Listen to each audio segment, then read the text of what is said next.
Welcome to our 2022 Avenger 21 RBS. Starting right in your back bumper here. If you just kind of reach in, pull that cap out of there, you'll find your sewer hose.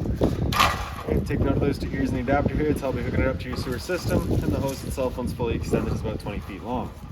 Just keeping it stored in the bumper back here to help keep any sort of stench out of the unit, keep things that bit fresher.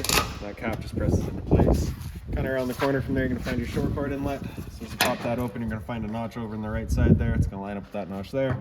Press them in together, that'll 1/8 turn and lock it into place. Then you get the threaded collar in the back there to properly lock it down. As you follow the cord back, you're going to find a standard 30 amp end there. Most campsites will have that. You can just plug straight on in and you're good to go. We'd also provide you with a 15 amp adapter, so if you're looking to plug in at home to charge your batteries or on your fridge, you got the power to do so. In this corner, as well as each corner of the trailer, you're going to find these stabilizer jacks. All they do is they run down, contact the ground, give it another turn or so just to firm it up, and that'll get rid of any sort of bounce or sway that you see you got in the unit right now, just to keep things firm while you're out camping. Up from there, you're going to find your cable inlet. Coax cable plug into there, fires up at your TV location. Right beside it's your city water inlet. Water hose will plug into there, turn on the water, and that'll pressurize the lines throughout the unit. Water heater's right beside that, so you get that keyway there, you line it up and you can pop it on open. All your controls for turning it on are just inside the unit. Before we turn it on though, we just want to hit this relief valve right there. Make sure you're getting that shot of water coming out. If you're not getting any water coming out, there is a chance that it's empty and you do run the risk of burning out your elements, so you just want to make sure it's full before firing it up. Once you're done, just locking it back down with the keyway, simple as that. Right underneath it, you get your sewer system. So if you just kind of press on that cap and give it a turn, it'll pop on out of there. See, it's got the same ears on it that your sewer hose had. It'll attach the same way. On the left, you get a gray valve. On the right, you get a black. Black valve's controlling your black tank. Black tank is filled from your toilet. It's of course going to be your dirtiest water. We'll dump that first. Once that's done, you can then come to the gray. Gray tank is going to be filled from your sinks as well as your shower. Typically cleaner water, we dump that last to help keep that sewer hose as clean as possible. Carolyn, Cole Park 1, please. Carolyn, Cole Park 1. Towards the front of the unit here, we get the exhaust for your furnace. So if you're ever running your furnace, you just want to make sure it's not blocked off. It does get hot. Fresh water inlet here. So we're just going to be taking your water hose, plug it into there, turn on the water, and it fills up your freshwater tank. You know that tank is full once it starts spitting water out of that vent back there. And then the drain for that tank is just this guy here. Quick connect for your propane system. So if you were to add a barbecue or some sort, you can just attach your hose into that. The only thing with this valve here is that you've got that valve, and when it's open, you cannot undo your quick connect. So you just kind of got to keep that in mind. All right. Underneath your freshwater inlet is your black tank flush. So you may notice over time, after having gone and dumped your black tank, your monitor panel is still reading 1/3 or 2/3, whatever it may be. Typically, it's just some debris inside of the tank hanging between the probes. So you can just take your water hose and plug it into here, open up that black valve, turn on the water, and that'll flush out that tank for you. One end of your storage compartments here. Inside of here, you'll find your water hose. Inside of that water hose, you're going to find your park adapter. So your 30 amp into there, 15 to a standard outlet. To the front of the unit, this customer's opted to go with the dual battery setup, so we got the dual box here for him. And as long as you're plugged into that short cord in the back or your 7-pin to your tow vehicle, those batteries will be charging for you.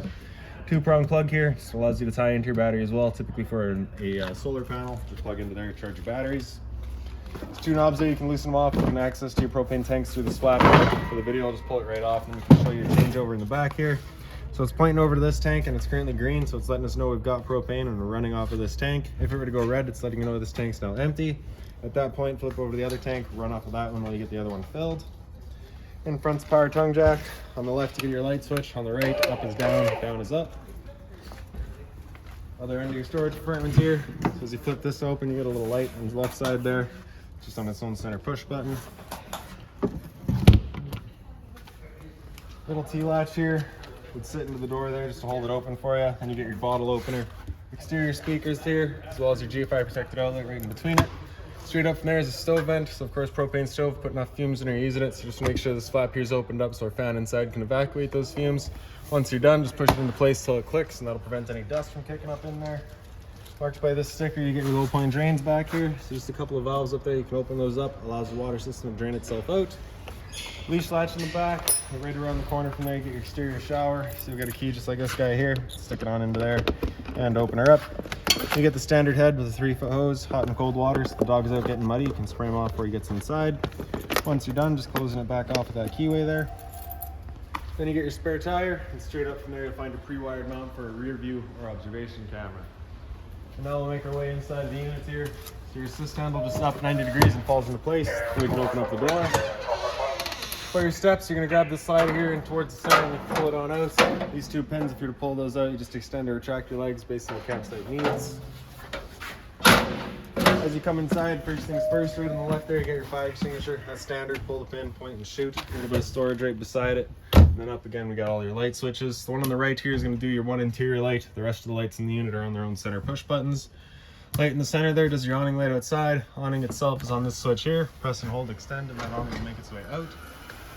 Once that awning is fully extended, we're going to see a little white flap come down, as well as the black or gray of the metal tube. Once you see that, you're going to stop. If you were to continue extending, it can actually wind itself up backwards, in which case the fabric would be underneath the tube, allowing it to hold water, accelerating the growth of mold and mildew.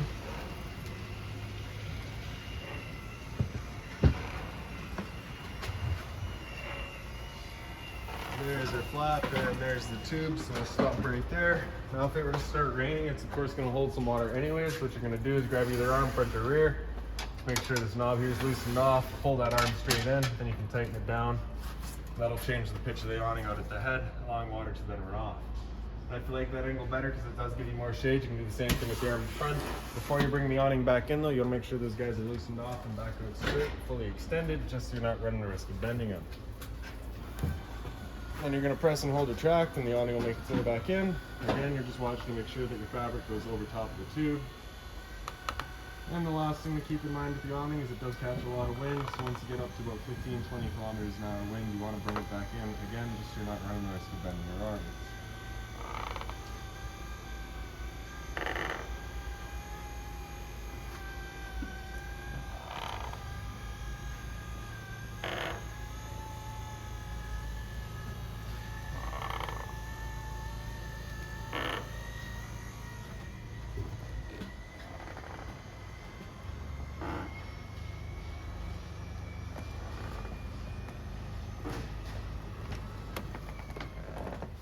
Slide out switch is the same thing. Press and hold out, and the slide will make its way out.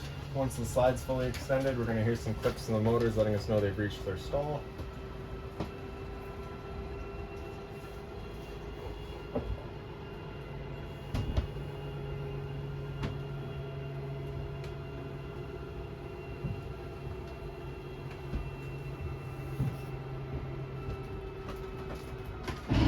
There you go. So we'll make our way into the front bedroom here now. As soon as you come in here, your light's just on its own center switch there. Your closet space is identical on either side. If you pick up the foot of your bed, you do get access to little storage compartments. Just same sort of storage on this side. In the head of the bed is a little light, again just on its own center push button. The blinds throughout the unit just sit where you leave them.